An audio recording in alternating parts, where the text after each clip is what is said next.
여러분 작년 오늘 어떤 일이 있었는지 혹시 기억하시나요?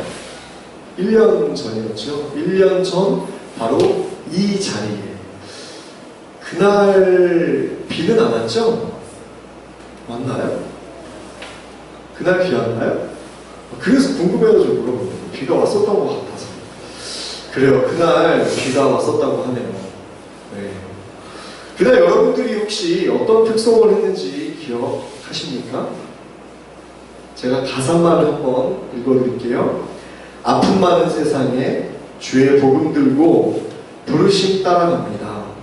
슬픔과 고통이 가득한 이 땅에 눈물을 닦아주어 어쩌면 내 삶을 전혀 돌볼 수 없을지 모르겠지만 나를 보내시고 무너진 그 땅에 내 생명 모두 서서 주님의 나라가 세워지는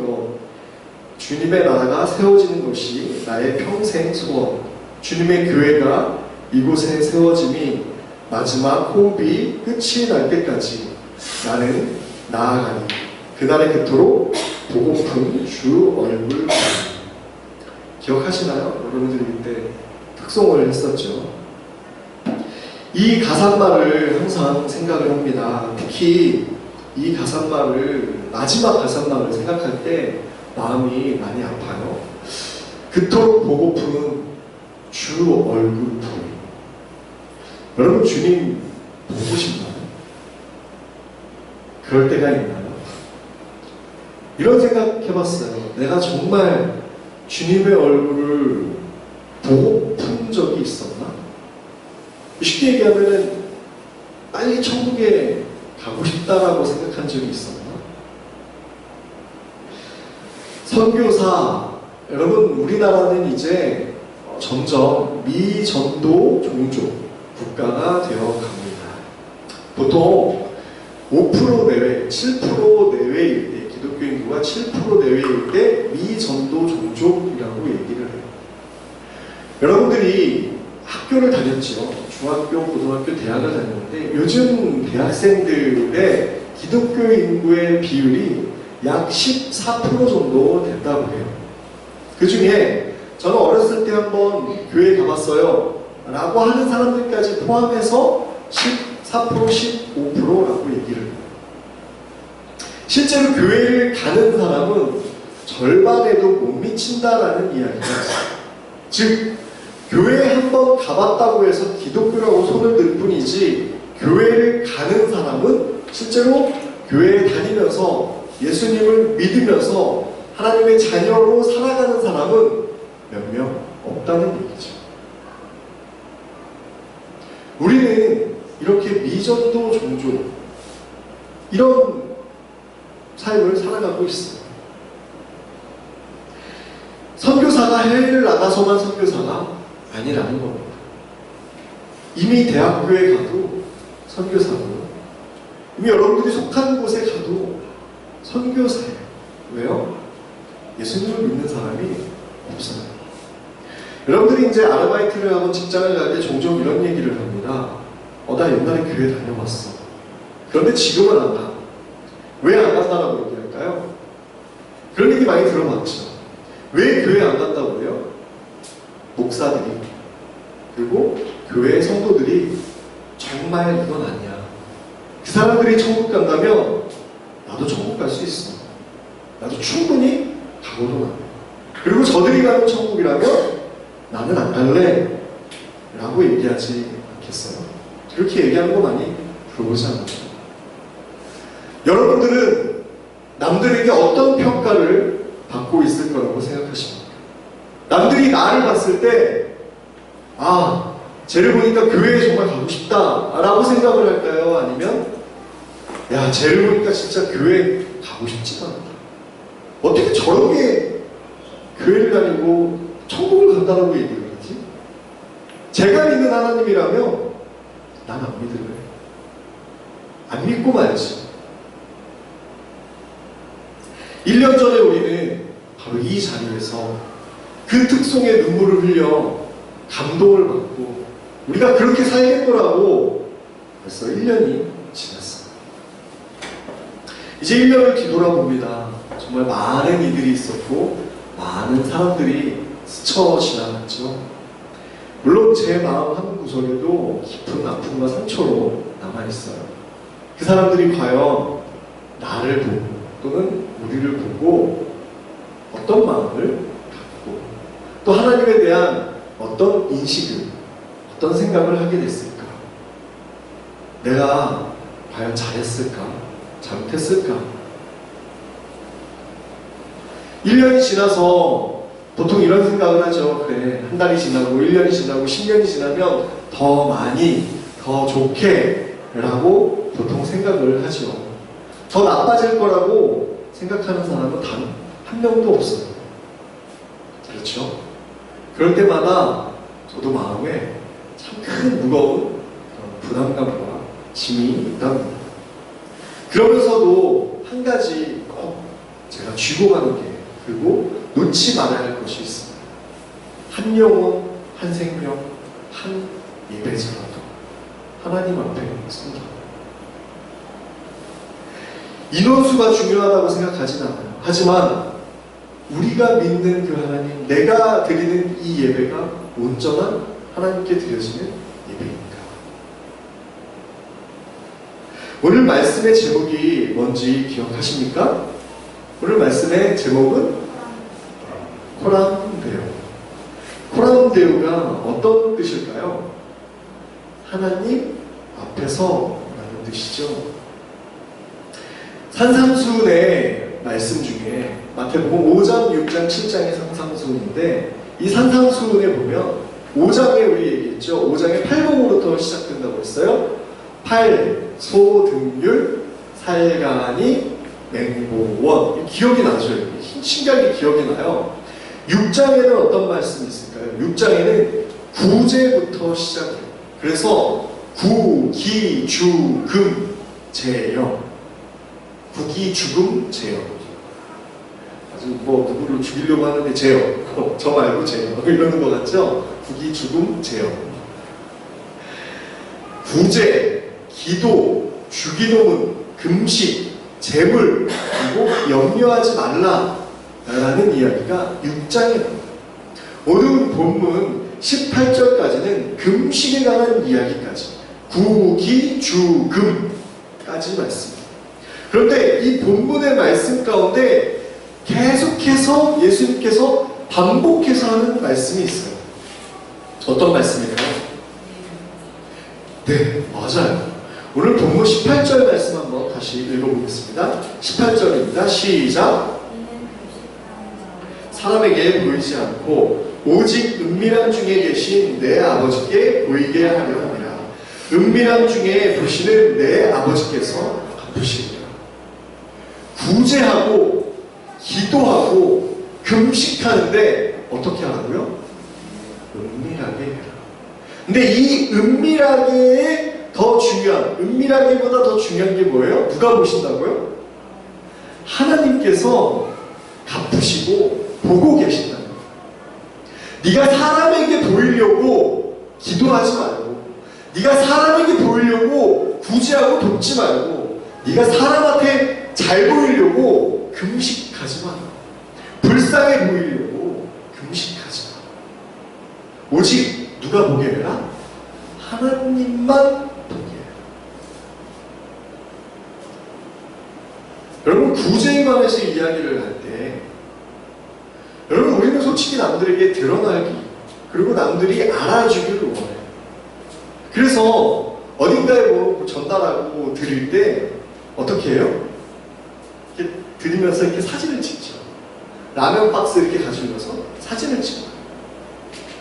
어저께 세미나에 강의를 듣는데 이런 내용이 올라왔어요. 이런 말씀을 하시는 거예요. 어느 독거노인 할머님이 어느 도와주는 사람에게 그러더래요. 혹시 자네 김치 있나? 내가 김치 줄까? 아니, 할머님 드실 김치도 부족하지 않으세요? 아유, 나 혼자 살아가지고 김치 많이 안 먹어. 내가 김치 줄까? 그러면서 김치를 주신대요. 근데 할머니 이거 어디서 났어요? 저기 뭐 교회에서 담갔다고 주는데 나는 젓갈 담은 김치 안 먹거든. 그러면서 주신대요. 여러분, 고아원이나 양로원 그런데 혹시 성탄절이나 뭐 이런 부활절이나 이럴 때 뭐 이렇게 도움을 주러 가본 적 있으신가요? 저는 제 모교에서 성탄절에 케이크를 이렇게 주변에 그 경로당이나 양로원 이런 시설에 드렸어요. 그래서 제가 직접 운전을 해가지고 크리스마스 이브와 크리스마스 당일날 이렇게 드렸거든요. 제가 깜짝 놀란 그런 이야기를 들었어요. 30대 초반이었는데 그걸 들고 이렇게 케이크를 들고 갔더니 치워 정현 가지가 많아 아무도 안 먹어 자네나 가서 먹게 그러시는 거예요. 한편으로는 좀 안타까웠어요. 어떤 게 안타까운지 아세요? 받고자 하는 대상이 원하는 걸 주지 않는 거예요. 그러면서 줬다고 생각을 하겠죠. 우리가 교회 안에서 그런 일들이 얼마나 많아요. 이 정도면 됐지. 이거 해주면 해준 거 아니야? 고마운 줄도 모르고. 여러분, 우리나라의 사회복지가 얼마나 잘 되어 있는지 아세요? 특히 어떤 종교가 이 사회복지 분야나 선교 해외 도와주는 거에 어떤 종교가 가장 두드러지게 이 탑을 달리고 있는지 아세요? 많은 사람들의 머릿속에는 천주교라고 생각해요. 그렇지 않아요? 워낙에 천주교 신부님들이나 수녀님들이 워낙에 드러나게 잘 하셨습니다. 이태석 신부님이라든지 여러 신부님들이 계십니다. 그런데요, 80, 90%를 차지하는 게 기독교예요. 기독교가 그렇게 많은 구제와 선교를 했음에도 불구하고 왜 드러나지 않는지 아세요? 원치 않는 걸 하기 때문에. 원하지 않는 것들로 돈과 시간과 비용을 쓰기 때문이죠. 제가 아웃리치나 선교를 준비할 때 항상 그러잖아요. 선교라는 말은 우리가 아직은 이르다. 선교는 진짜 1년 이상 장기적으로 갈 때 선교고, 단기로 갈 때에는 우리가 아웃리치, 가서 봉사활동하는 걸로 생각을 하자. 또는 비전 트립, 정말 우리가 가서 뭘 돕겠냐, 우리 눈으로 직접 보고 뭘 해야 할지 우리 마음에 품고 오자. 이 두 가지 용어를 종종 쓰는데 갈 때마다 하는 게 있어요. 우리가 준비한 걸 하려고 하는 게 아니라 그곳에서 필요한 것을 우리가 하자. 그러지 않아요? 이번에 태국 가서도 얼마나 많은 노동과 얼마나 많은 일들을 했나요? 그리고 일본에 가서는 또 얼마나 많은 노동과 노가다를 했나요? 그곳에서 그 선교사님들이 진짜 필요로 하는 것들을 드려야죠. 돈이 필요하면 물질을 모아서 드려야죠.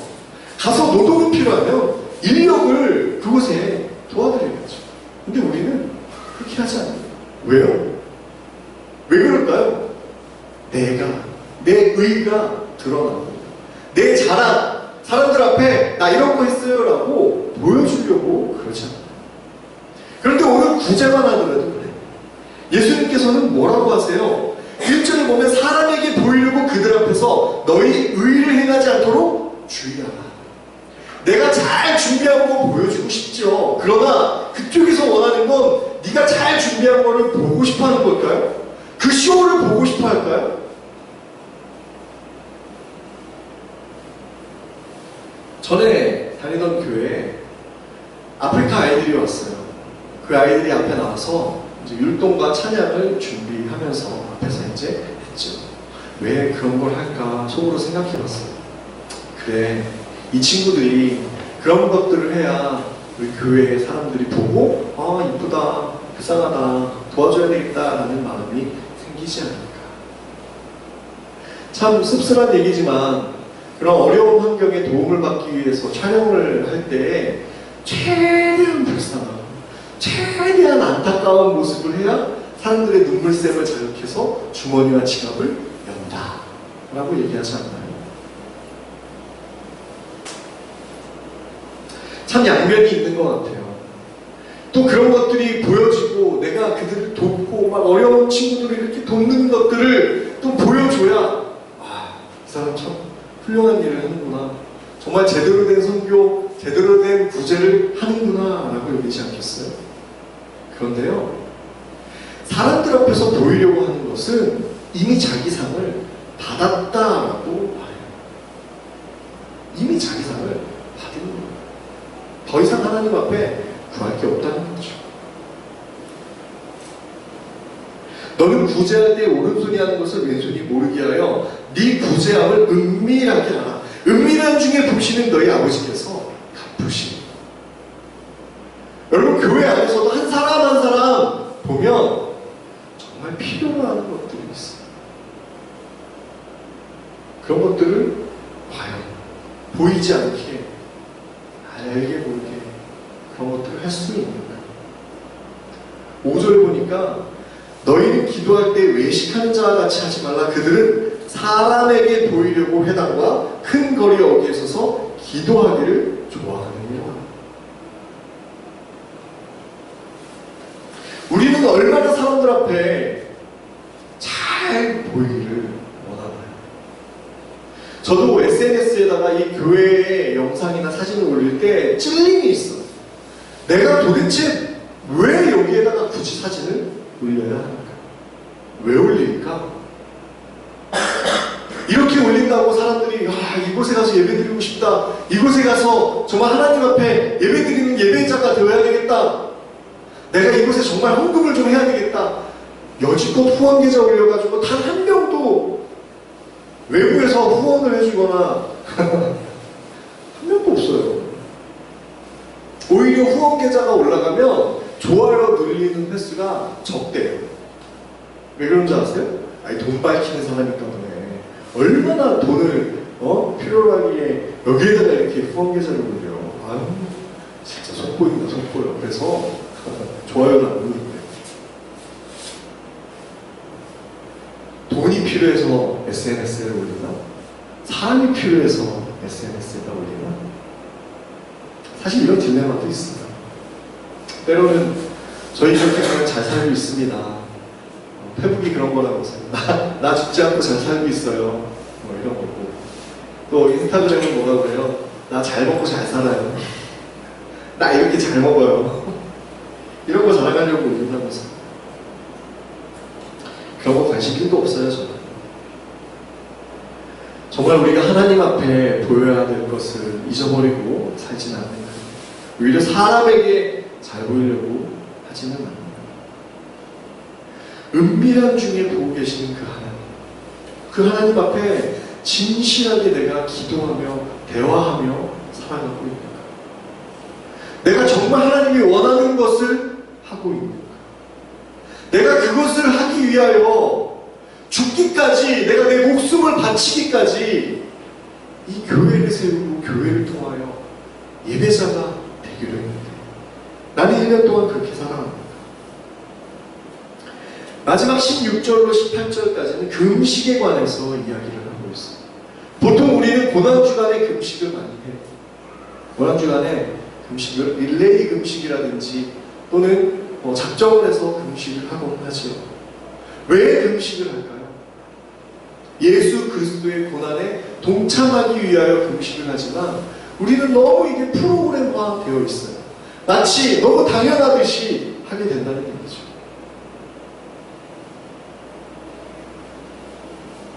코람데오라는 말이 다시 한번 떠올라요. 하나님의 면전 앞에 딱 섰을 때 나는 하나님 앞에 어떤 말을 할 수 있을까? 하나님이 나에게 뭐라고 말하실까? 제어봐, 너 어떻게 살았니? 너 내 자녀들과 어떻게 지내니? 제어봐, 내가 원하는 것은 했니? 내가 필요로 하는 것들은 했니? 네가 원하는 거, 네가 필요로 하는 거 내가 줬잖아. 근데 너는 내가 원하고 내가 필요로 하는 것들을 하고 있니? 하다못해 중고등학교 아이들도 그 폰에다가 엄마가 보고 있다라고 써놔. 엄마가 보고 있다라고 생각을 하면 공부를 열심히 한다는 거죠. 왜요? 엄마가 원하는 게 뭐길래요 도대체?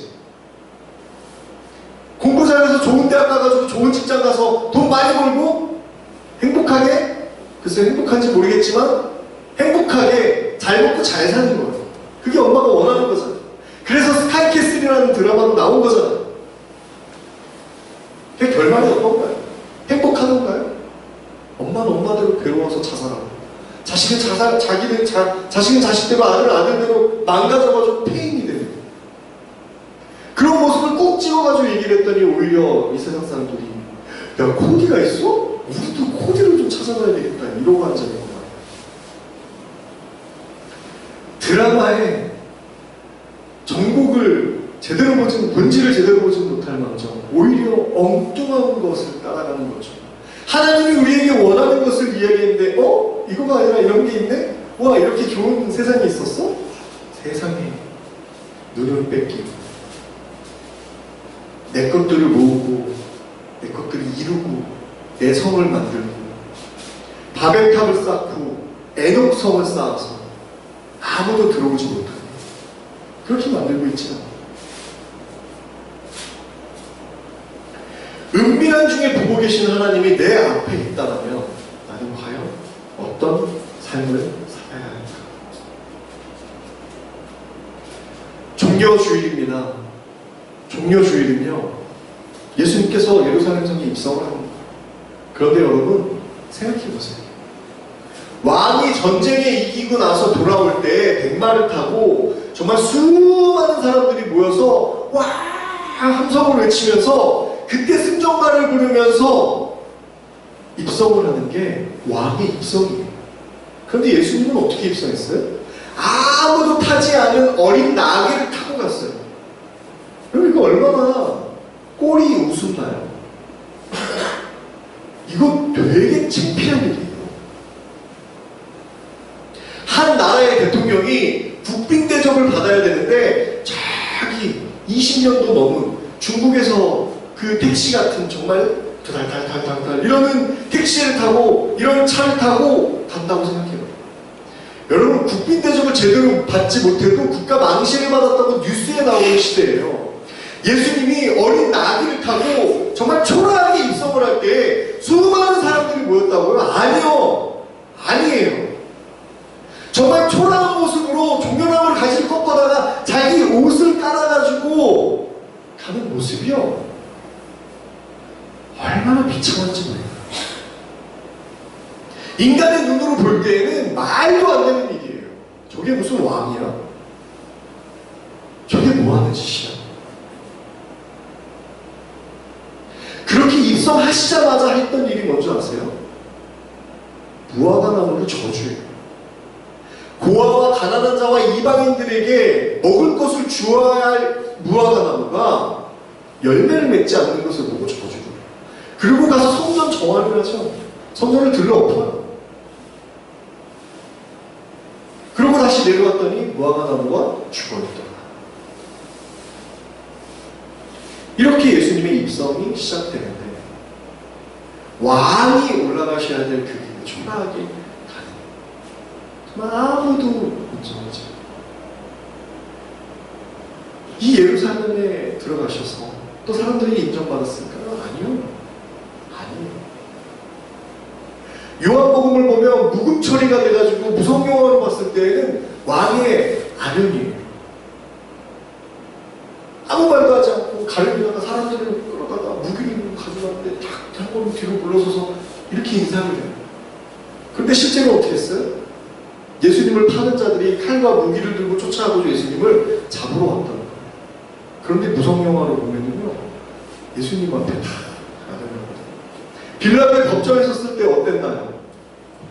분명히 예수님을 어떻게 죽일까? 라고 얘기를 했는데 대제사장과 예수님 사이에 빌라도가 왔다 갔다 해요. 마치 왕 앞에 사람들이 이런 이야기를 듣고 신하가 와서 내시가 와서 예수님께 보고하고 다시 예수님의 이야기를 무성영화로 보면 이 요한복음이 굉장히 재밌어요. 근데 사람의 눈으로 보면 정말 초라하게 그지없는 모습이 바로 예수님의 모습이에요.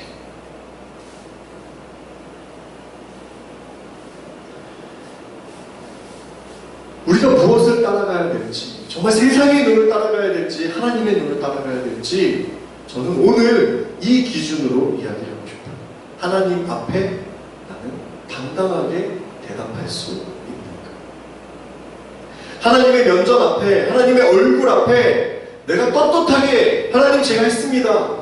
제가 이런 걸 했습니다. 라고 과연 말할 수 있습니까? 오늘 그런 하루가 되었으면 좋겠습니다. 고난 주간을 앞두고 정말 예수님 앞에, 하나님 앞에 부끄럽지 않은 우리의 삶, 우리의 믿음, 우리의 신앙, 이런 것들이 되었으면 좋겠습니다.